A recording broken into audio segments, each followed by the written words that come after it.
insyaallah siang ini kita melanjutkan hadis yang akan kita bahas. Wa Ali bin Abbas radhiyallahu lahum qal, dari Ibnu Abbas, semoga Allah meridhoinya dan ayahnya, dia berkata, kuntu khalfan Nabiy sallallahu alaihi wasallam. Ibnu Abbas mengatakan bahwa dia pernah dibonceng oleh Rasulullah sallallahu alaihi wasallam. Faqala, kemudian Nabi Muhammad sallallahu alaihi wasallam berkata kepada Ibnu Abbas, ya ghulam, wahai anak muda, wahai pemuda, ihfazillaha yahfazka, jagalah Allah maka Allah akan menjagamu. Ihfazillaha tajiduhu tujahak, jagalah Allah maka engkau akan mendapati Allah selalu berada di dekatmu. Idza sa'alta fas'alillah, kalau engkau ingin meminta maka pintalah kepada Allah Subhanahu wa taala. Wa idza sta'anta fasta'in billah, kalau ingin minta tolong maka minta tolonglah kepada Allah Subhanahu wa taala. Sholihin sholihat hafizakumullah, kita pelajari dulu redaksi yang pertama. Ihfazillaha yahfazka, jagalah Allah maka Allah akan menjagamu. Maksudnya apa? Maka sesuai yang ada di kitab ini, di buku yang kita kaji ini, para ulama menjelaskan bahwa jagalah Allah artinya adalah jagalah syariat-syariat Allah Subhanahu wa ta'ala. Jagalah apa yang telah Allah perintahkan kepada kita. Jagalah salat, jagalah puasa, jagalah zakat, jagalah sedekah, jagalah zikir, jaga semua yang telah Allah perintahkan kepada kita. Maka Syekh Al-Bassam mengatakan, ihfazillah yahfazka. Ihfazillah artinya adalah ihfaz awamirihi wamtathilha. Artinya adalah jagalah perintah-perintah Allah dan kerjakan itu perintah Allah. Dan jauhilah segala larangan-larangan yang telah Allah peringatkan. Ini adalah maksud dari kalimat dalam hadis ihfazillaha yahfazka.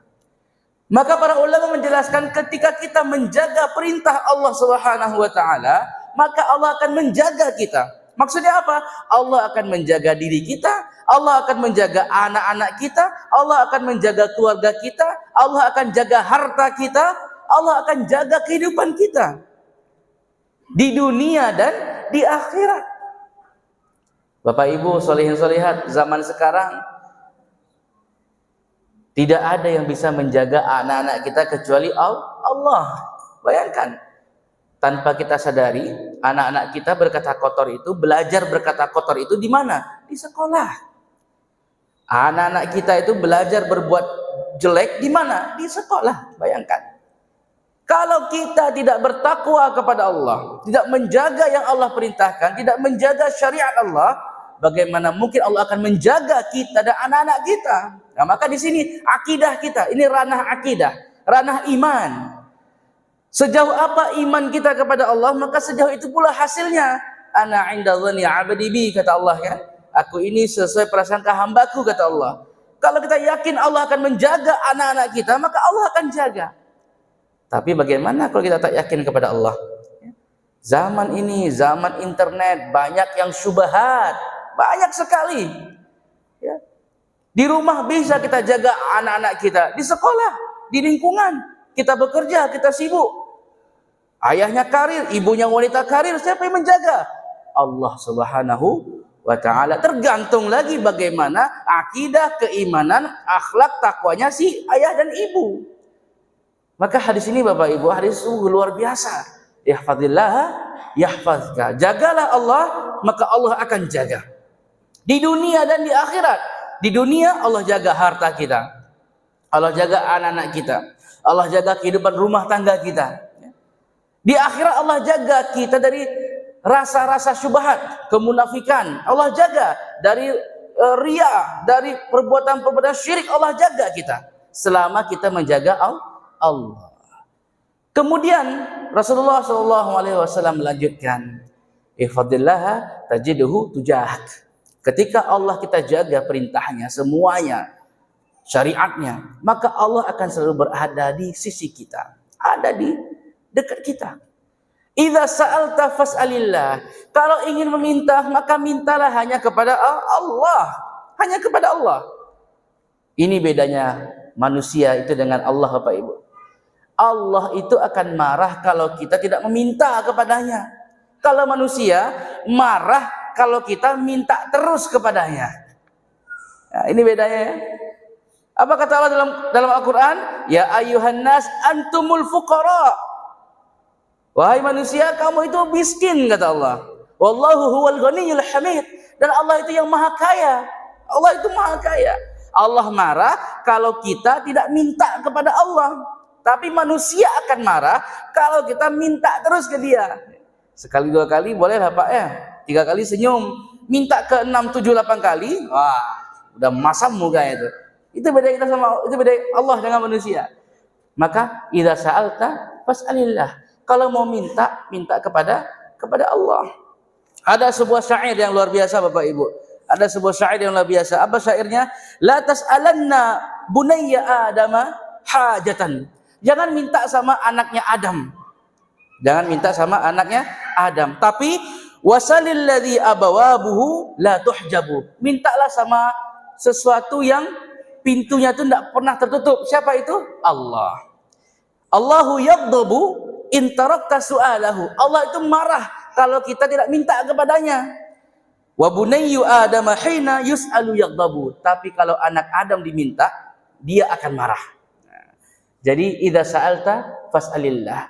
Kalau ingin minta, minta kepada Allah. Kalau ingin minta tolong kepada Allah Subhanahu wa taala. Hadis ini Bapak Ibu, sholihin sholihat hafizakumullah, mengingatkan kita agar dari waktu ke waktu akidah kita ini kita bersihkan, ya. Tidak berharap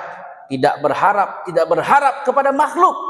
Kita berharap meminta kepada Rabbnya si makhluk, yaitu Allah Subhanahu wa taala. Allah Jalla wa ala.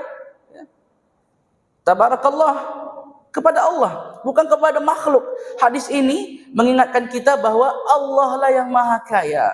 Dan Allah itu tidak butuh dengan yang kita berikan. Allah yang memberi kita. Maka jangan pernah merasa hebat, merasa sombong, merasa tinggi dengan harta yang kita punya. Tidak ada apa-apanya. Sekali Allah katakan hilang, maka dia akan hilang. Banyak harta yang tidak berkah, banyak sekali. Tidak berkah. Buktinya apa? Harta yang tak berkah itu membuat urusan dunianya itu hancur. Resah, gelisah, tidak pernah tenang. Itu bukti bahwa harta itu tidak berkah. Tapi yang berkecukupan, hartanya cukup, kehidupannya tenang, urusannya lancar, tidak ada hambatan krusial. Maka ketika urusan kita lancar, tidak ada hambatan krusial, tandanya Allah redha dengan perbuatan kita. Ada reaksi, ada kemarahan, itu biasa, karena kita berhadapan dengan manusia. Tetapi selama urusan kita lancar tanpa ada hambatan yang krusial, itu pertanda Allah Jalla wa'ala redha kepada urusan kita. Adapun reaksi, ya, pergesekan, permasalahan, itu biasa, karena kita berhadapan dengan manusia. Semoga kita semua adalah hamba-hamba Allah yang mulai menjaga perintah Allah. Allah jaga kita, kita butuh minta kepada Allah, kita butuh pertolongan, kita minta terutama kepada Allah Jalla wa'ala. Aqulu qawli hadha wa astaghfirullah li wa lakum. Wassalamu alaikum warahmatullahi wabarakatuh.